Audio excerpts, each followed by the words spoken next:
If you do not hold XRP, I urge you to please just start researching this. You need to go look into the XRPL grant. This shows you a list of projects and companies that are building off the XRPL and being granted funds by them. And I know a lot of you just don't invest into XRP because of Ripple only half the supply and you guys just don't want to help the banks. That is great, but you guys need to open your eyes and realize what's going on behind the scenes. Ripple is integrated with the ISO 220 standards registration management group. Then you have Brad Garlinghouse literally sitting on the board for the World Economic Forum.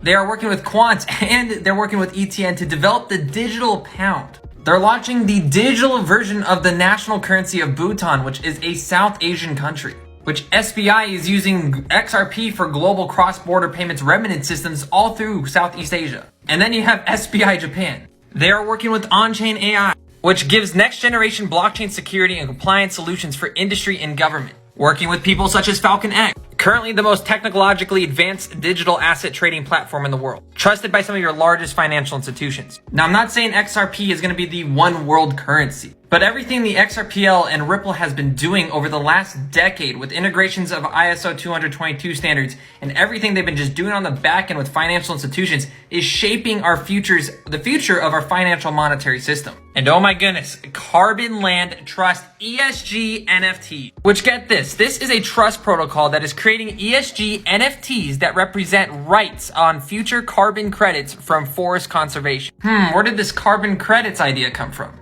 Weird. MasterCard unveils new carbon calculator tool for banks globally. Oh, BlackRock, our largest financial manager. Oh, ESG integrations. This is something Larry Fink, the CEO of BlackRock, has been integrating as almost a new credit score. And if you don't know what ESG is, go watch my previous BlackRock videos because I've covered this a ton. But get this, the guy behind Carbon Land is Boone Bergsma, who is the CEO of We Think Matters, and they are integrating CSR communication standards, which is another form of ESG standards, but for corporations. Now, this is developed by something known as the corporate governance, which goal is to improve accountability through democratic corporate governance, and they've been around since 1995. Now, with this governance, they have something known as Skytop Strategies, and they have CSR events where they've been actually meeting for a while now, discussing different ESG standards and the CSR standards. And guess who's putting all these together?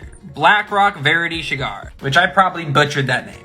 Turns out she is now the Sustainable Investment and Stewardship Strategies at Cal STRS, but up until recently was the Director of ESG Integrations at BlackRock. But either way, back to Boone. Boone is also a part of these meetings and works alongside with these organizations because they believe 91% of global consumers believe companies should do more than just make a profit. Talking about how companies need to work on environmental issues. And going back to the G20 summit when Larry Fink said they help shape their investments' futures, they are developing a standard, a credit score that is now being used on the XRPL.